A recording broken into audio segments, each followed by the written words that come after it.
Good afternoon, everyone. My name is Dave Velasco. My presentation today will be on Miami-Dade County and its fight against the effects of climate change. This will be a part 2, so we'll be looking closer at the plans that I looked into in my first presentation on Miami. So these were the original plans, but this time we'll be looking closer at these 3. So the first is Resilient 305 strategy proposed by Miami-Dade County. The second is the Miami Forever Climate Ready Plan by the City of Miami. And the third is the Sustainability Plan by the City of Miami Beach. So looking into Miami-Dade County, we know that it is located at the southeastern part of Florida, and it is split into 2. On the western half, we have the Everglades, which is a large national park made up of mangroves and bird and alligator sanctuaries. And on the right, we have the more developed suburbs, as well as more high density developments on the eastern shore near the city of Miami. So Miami-Dade County's Resilient 305 strategy was launched in 2019, and it delineates 49 actions on how the county would respond to various climate change effects across the county. And the most significant of these is the county's sea level rise strategy.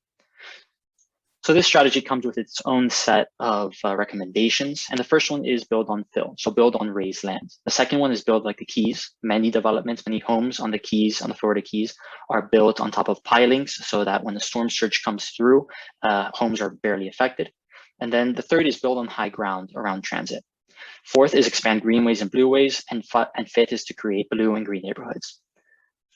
To give you a better insight on those last 2, expanding greenways and blueways essentially means expanding the size of canals and adding more permeable surfaces and replacing impermeable ones such as concrete and asphalt.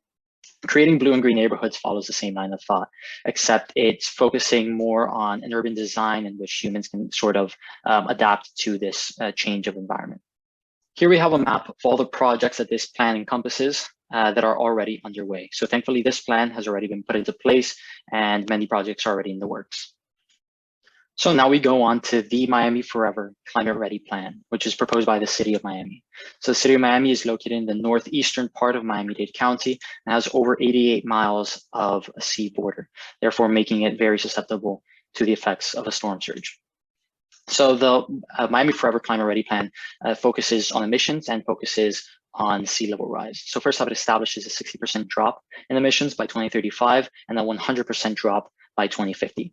It has flood monitoring provisions, which include the installation of detection cameras around the city in order to be able to know where there is flood and where there isn't, in order to move water from one area to another. And it also includes frontier landscaping standards so that more green space can be built near the sea barriers that protect the city from storm surge so that it may absorb water. Now, the biggest part of this climate ready plan is the Stormwater Master Plan, which is funded by the Miami Forever Bond. This bond is worth $400 million, and 175 of that has been diverted to the Stormwater Master Plan. And, you know, it really shows how expensive climate change remediation really is when you consider the fact that only 14 million of that 400 million is going to roads in comparison. So on the City of Miami Stormwater Master Plan, the funding, like I said, comes from the bond, but it also comes from federal grants, and costs are projected to be around 5 billion over 25 years. So this means 50 million every year. And it includes, you know, provisions on drainage, seawalls, and green infrastructure, so that if floodwaters, so that first off, to protect against floodwaters coming into the city in the first place, but if that even is the case, that there are systems in place that will drain the water quickly and back into the sea. There are also heightened environmental regulations for developers to follow. And by actually upgrading all of this anti-flood infrastructure, the city allows the residents to save on flood insurance because the city's flood rating will increase.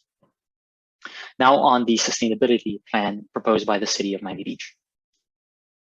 So the City of Miami Beach is right off the coast of the City of Miami, and it is a barrier island extremely susceptible to climate change, sea level rise, storm surge, hurricanes, the whole lot, because of, you know, how close it is to the ground. It's essentially on sea level and it's completely flat. As you can see here, this is just with 4 feet sea level rise. You see that pretty much the entire island is submerged. And while 4 feet of rise is not projected until around 2100. A storm surge can certainly replicate this level of sea level rise. So as you can see, the developments within Miami Beach are extremely close to the water. The first arrow is around 500 feet and the second arrow is around 1000. So there's not much distance between the water the water and the extremely valuable developments that are near it. So when we study the city of Miami Beach's approach to climate change, we see that there's been a lot of conflict and there's also been a lack of planning. So first off, the city's own residents have protested the anti-flood infrastructure projects that the government has begun to work on within the city, saying that it's ugly and has lowered property values. And there's also been resistance from other counties surrounding Miami-Dade that they are importing too much sand away from them. And so Miami Beach is known for its sand dumping. It spent $16 million on sand last year alone. And well, because of this huge demand of resources, other counties have actually begun banning the import of their own sand to Miami Beach. Now, Miami Beach, just like the city of Miami and Miami-Dade County had their own sort of strategies. Miami Beach has the state sustainability plan. Unfortunately, it's for the most part performative. It's not really, it's more of an awareness campaign rather than delineating solid courses of action. And because of this, the Miami Beach has kind of just hitched along with the county's Resilient 305 strategy that we spoke about before. So the county has, those 49 projects, and on a lot of those, the key partner is Miami Beach. So now this leads me to my conclusions and recommendations. What I found is that Miami-Dade County has a very wide-reaching plan in place, but its localities must start taking the threat more seriously. An exception to this would be the city of Miami, which has done a great job of creating an integrated stormwater management system. Some immediate changes that I would advocate for include restricting new development to raise land. That's something that can be implemented starting now. And the second is to research ideal permeability. So start researching what percentage of the impermeable surfaces within Miami have to be changed to permeable in order to avoid flooding in the future. And there must also be long-term solutions. So the county should begin considering options to buy land from residents to create stormwater management lands where they can dump and store water in times of flooding. Thank you so much for listening. Hope you have a great day.